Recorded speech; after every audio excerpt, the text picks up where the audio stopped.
Okay, Bram, just listen up. Okay, so there is polar, non-polar bonds. For that, you look at the change in electronegativity.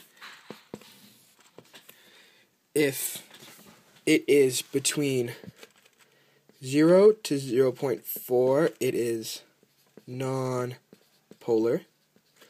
If it's between 0.4 and 1.7, it's polar. And if it's 1.7 and above, it's ionic. And you look at the change in electronegativity. So then, let's draw something here. Let's draw H2O. Okay. You know that if we looked at the change in electronegativity,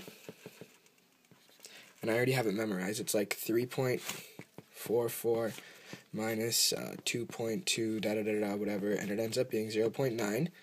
And we look at this number, and this is the change in electronegativity between hydrogen and oxygen. So you're looking at change of En of O and change of En of H. And you just put the absolute if you want to know that whatever the number is going to be, it's always going to be positive in case you put the -1 in front. So then we have, let's see, that's H2O right there. So you look at the change in electronegativity to 0.9, and it would be a polar bond. So all of these bonds are polar right here. This one, that one. But we're looking at the overall polarity of the whole molecule. And that's a whole different thing. And don't get those mixed up, because everyone gets those mixed up. And don't be a Bram, because if you're a Bram, you're a Bram.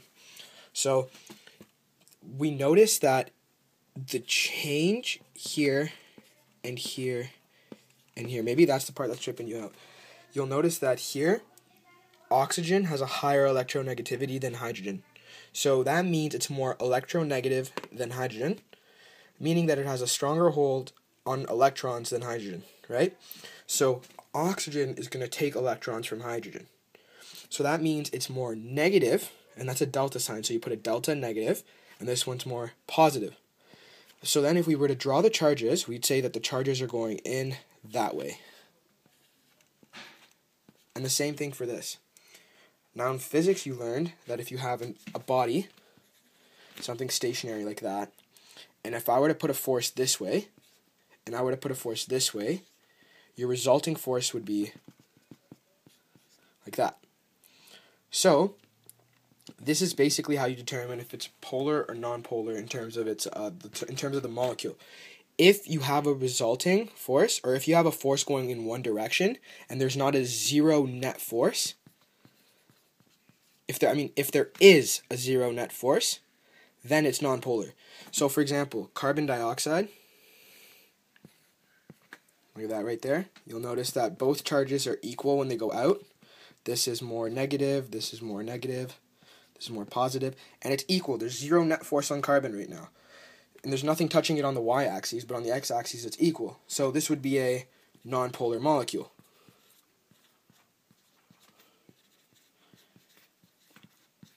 But then we look at water. And we notice that if we were to keep drawing it, and like we look at the resulting, it would go boom, boom, boom, boom, boom, and it would go up. That means that this is a polar molecule.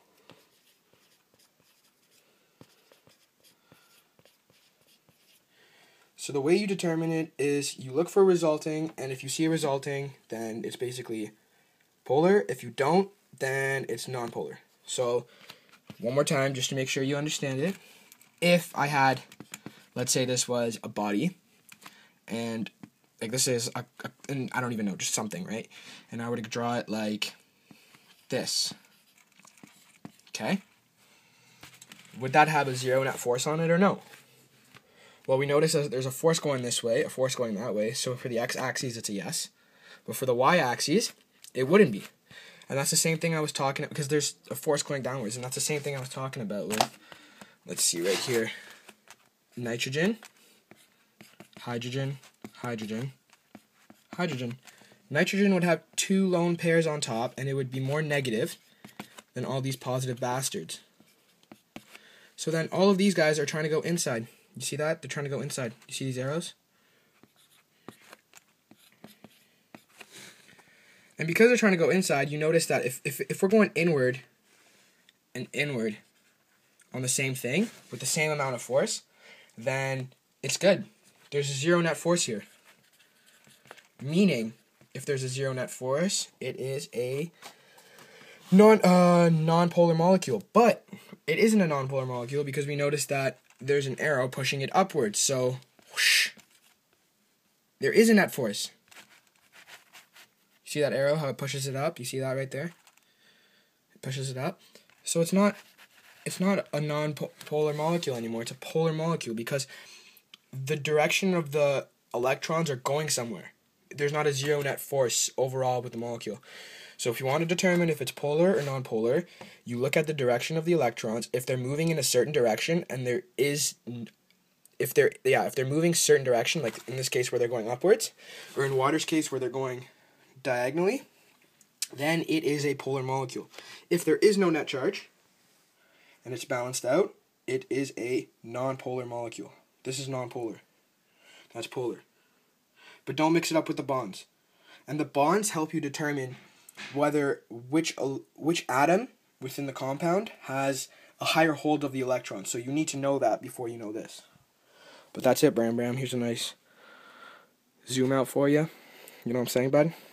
Nice dart, bud. Nice dart, bud. Oh, look at that dart.